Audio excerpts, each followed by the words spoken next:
लालबागच्या राजाच्या विसर्जनाला तब्बल 33 तास लागले। राजा नाराज आहे, राजा निराश आहे, त्या सगळ्या संदर्भात बोलणारे अनेक व्हिडिओ आले, त्या संदर्भात आपण सुद्धा व्हिडिओ बनवलाय, तो बघू शकताय। परंतु याच राजाचा इतिहास नेमका काय आहे?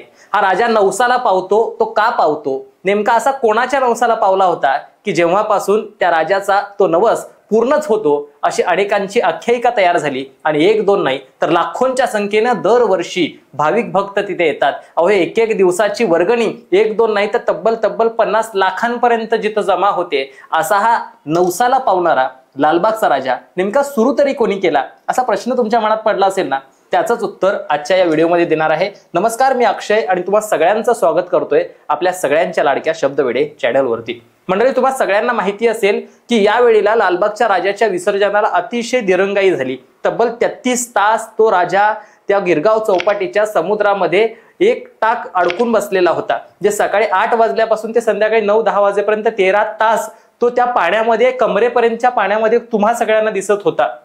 परंतु या वेळेला अनेकांनी म्हटलं गेलं की त्या सगळ्या कोळी बांधवांना दुखवलं गेलं आणि गुजरातवरून आणलेल्या तराफ्याचं कारण आलं समोर की त्या तराफ्यावरती हा बाप्पा जायला तयार नव्हता।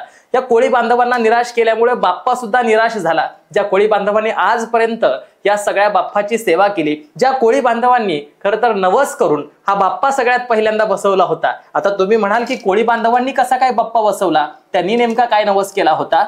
तर इतिहास असा आहे मंडळी, 1934-35च्या सुमारामध्ये तेव्हा तिथं बाजारपेठ असेल किंवा मच्छीमारी असेल हा व्यवसाय पूर्णपणे ठप्प होत होता।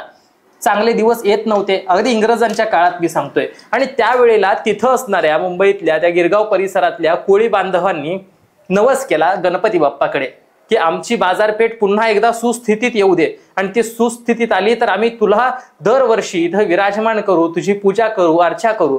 आणि तेव्हा ती बाजारपेठ सुस्थितीत आली आणि तेव्हापासून या लालबागच्या राजाची जी प्रतिमा असेल, जी मूर्ती असेल, ती तिथं बसवायला सुरुवात झाली। सुरुवातीच्या काळामध्ये वेगवेगळ्या आकाराची ही गणेश मूर्ती आपल्याला दिसणार आहे। मी काही फोटो तुम्हाला स्क्रीनवरती शेअर करतो ज्याच्यात तुम्हाला दिसेल की आता जसा लालबागचा राजा एका उभ्या रेषेत तुम्हाला दिसतोय, बसलेला दिसतोय, सिंहासनावरती दिसतोय आणि तीच आखीव रेखीव त्याची मूर्ती दिसतीये। मात्र सुरुवातीच्या काळामध्ये तसा काही ट्रेंड तयार झालेला नव्हता। सुरुवातीच्या काळामध्ये बाप्पा काही वेळेला बसलेला असायचा, काही वेळेला वेगळ्या आसनामध्ये दिसायचा, अशा पद्धतीचा हा बाप्पा होता। ज्या पद्धतीनं त्या सगळ्या कोळी बांधवांची इच्छा त्या बाप्पानं पूर्ण केली, बाजारपेठ सुस्थितीत आली, त्यामुळे सर्वांनी लोकवर्गणीतून सगळ्यांकडून स्वइच्छेने ह्या बाप्पाचं नियोजन करण्यात आलं आणि आनंदात हा बाप्पाचं स्वागतही होत होतं आणि निरोपही त्याला दिला जात होता। मात्र हे सगळं होत असताना लोकांच्या या गोष्टी लक्षात यायला लागल्या की या बाप्पाकडे एखादा नवस केला तर बाप्पा आपला नवस पूर्ण करतोय आणि म्हणून दरवर्षी हजारांच्या संख्येने गर्दी वाढत गेली आणि ही गर्दी आज लाखांच्या घरामध्ये गेलेली आहे। आज जर आपण बघितलं तर या बाप्पाला बघण्यासाठी, दर्शन घेण्यासाठी लाखो लोक दरवर्षी तिथं बाप्पाजवळ येत असतात। मग आता तुम्हाला प्रश्न पडला असेल की बाप्पाची मूर्ती जी आहे ती सुरुवातीपासून आतापर्यंत वेगवेगळी लोक बनवतात की मग ती एकाच व्यक्तीकडे, एकाच कुटुंबाकडे दिली जाते? तर याचा सुद्धा इतिहास फार महत्वाचा आहे।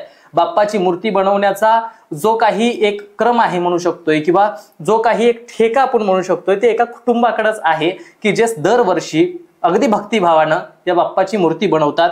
कांबळी नावाचं हे कुटुंब आहे की 1920-30 पासून ते मूर्त्या बनवतात आणि 1935-34-35ला जेव्हा मूर्ती बसवायची होती तेव्हापासून संतोष कांबळी हे सध्या त्यांचे वंशज आहेत, जे सध्याची मूर्ती सुद्धा बनवण्याचं सगळं काही असेल नियोजन ते त्यांच्याकडे असतं। असं हे कांबळी कुटुंब पूर्वीपासून म्हणजे तेव्हापासून ते आतापर्यंत हे लालबागच्या राजाची मूर्ती बनवत आलेला आहे आणि त्यांचा तो सगळा इतिहास आहे। गणपती बाप्पा नवसाला पावतो, गणपती बाप्पाकडे एखादं मागणं घेऊन गेलं तर ते पूर्ण होतं। म्हणून आज फक्त भारतातून नाही तर जगभरातून अनेक लोक पैशाच्या स्वरूपात असेल, सोन्याच्या स्वरूपात असेल, चांदीच्या स्वरूपात असेल, काही जण तर डॉलरच्या स्वरूपात सुद्धा दान करताना गणपती बाप्पाकडे दिसतात। अक्षरशः बंडलच्या बंडल 500च्या नोटांची यंदाच्या सुद्धा या विसर्जनाच्या आधी जेव्हा पैसे बघितले गेले किंवा जे दान होतं ते पाहिलं गेलं तर त्याच्यामध्ये दिसत होते।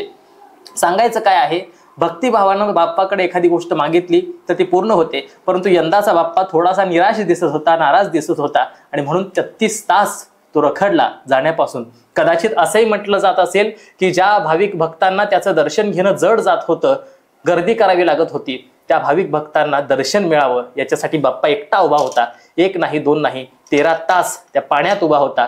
33 तास मिरवणुकीत फिरत होता आणि सगळ्यांना सांगत होता की अरे मी तुमचाच आहे, कशाला काळजी करताय, गर्दी करून आला नाहीत तरी काय झालं, तुम्हाला दर्शन देण्यासाठी, तुमच्या सोबत राहण्यासाठी मी सदैव उभा आहे, सदैव तत्पर आहे. माझी मालकी अद्यापही कोणी घेतलेली नाहीये. अरे सगळ्या विश्वाचा निर्माता मी आहे. त्यामुळं माझा निर्माता, माझ्यावरती हक्क सांगणारा असा कोणी आला आणि कोणी कुठल्याही पद्धतीचा तराफा घेऊन आला तरी मी कोणाचं ऐकणार नाही, असं बाप्पा सांगत होता. तुम्हाला या बाप्पाबद्दल काय माहिती होतं, आजपर्यंतचा काय इतिहास तुम्हाला माहिती आहे, आणखीन काही नवीन गोष्टी माहित असतील कमेंट करून सांगा आणि पाहत रहा शब्दवेडे. धन्यवाद.